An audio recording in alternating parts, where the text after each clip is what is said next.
treasure, the mountain play, which goes on every year here. It's now in its 85th season, and it takes place above in the beautiful amphitheater atop Mount Tam. In fact, Karen and I have had the pleasure of going to performances together. It's such fun. You not only get to see a great play, but if you go with a group of people, everybody brings something to add to the picnic, and it's a wonderful afternoon, just delightful. And you never know what the weather is going to be like. It could be foggy. How unusual.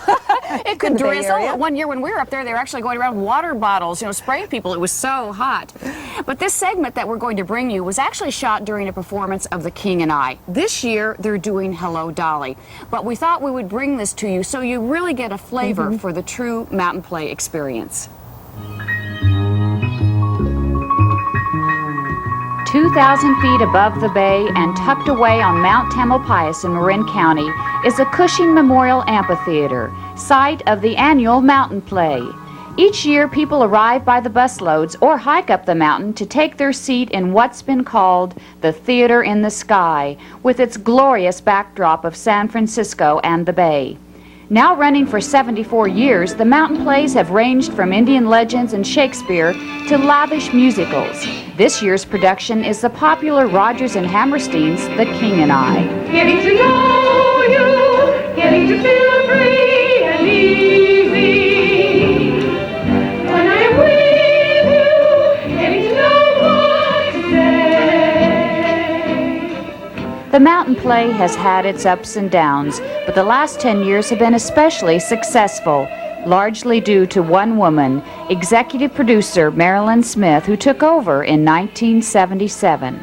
People teach us what they like to see, and I think over the 11 years we've found a formula that we know works. We know it works because our audience have increased every year, and they like to be lightly entertained. They seem to love the Broadway musical, and then from our side we have to find Broadway musicals that will work on an outdoor stage. When we see this go on opening day, what will have happened prior to all that? You will know that about 100 people have worked very hard to make that day happen. It's approximately 50 in the cast, 17 in the orchestra, and backstage people, it comes to about 100. And then logistically, of course, the trick is to get the 4,000 people up this two-lane road to enjoy them. And so we use massive free busing, which about 2,000 of our audience will take advantage of. Another 600 or 700 will hike all the way up, and we really encourage that. And then there's a few that just say, I want to arrive in my own car. This year's King and I is being directed by James Dunn, who has several mountain plays to his credit. And Dunn has fond memories of growing up in Marin and attending many mountain plays as a child. But now returning as a director, he talked about the challenges he faces doing theater on the mountain.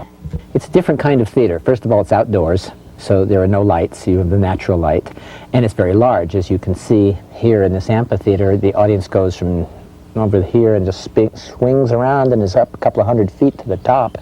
And so that you can't direct in the way you would direct in an indoor theater.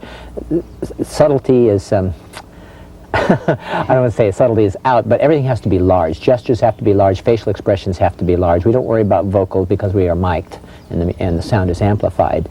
In the old days, they did it without mics, and I don't know how because the acoustics aren't that great in this theater, although for certain areas they're pretty good.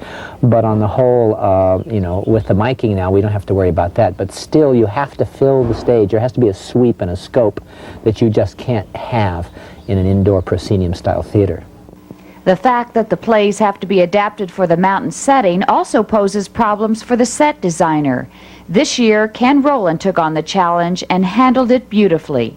We're dealing with distance. You know, people are 150 feet away. And so you just have to make everything on a Cecil B. DeMille scale. What was your greatest challenge putting together the set, particularly for The King and I? Well, the scene changes. In any musical or myriad, there's very few musicals that have less than 10 or 12 scene changes. Maybe some of them go back to the same scene. But we have an outdoor scene, we have an indoor scene, so how do you create that when you're stuck without fly space proscenium? So I don't want to give too much away because I think it might be a nice surprise for a lot of people, but some of these units move and we see other scenes. So that was the challenge, and so I've done it with these large units you see behind me. So they have another life.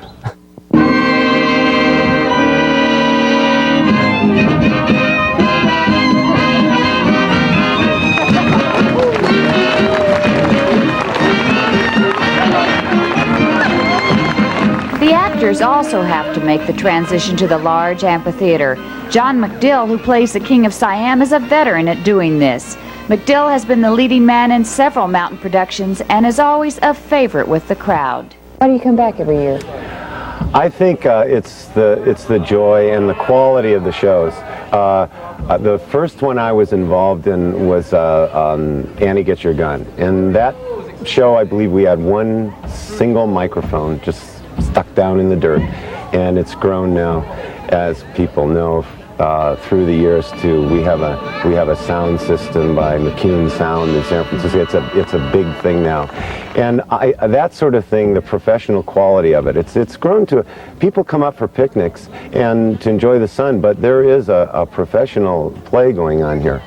But the professional play must submit to the whims of Mother Nature. It can be sunny and hot on the mountain or very cold and foggy.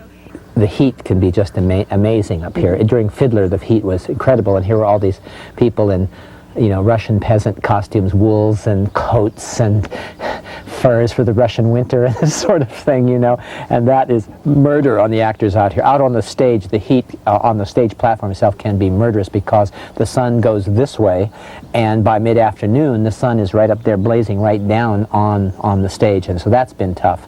But then just conversely, when we did Sound of Music, we had 2 days, for Memorial Day weekend that year, when we did 2 shows back-to-back, 2 of the coldest days of the year, where the fog came in so heavily that I was sitting in the front row, and the fog was just swooping down over, and the actors would go in and out of the fog on the stage, and everybody is bundled up in parkas and snow gear. But regardless of the weather, the mountain play is an event people look forward to every year.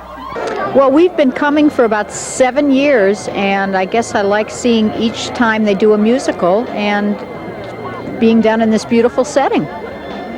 What do you think about the weather today? I love it.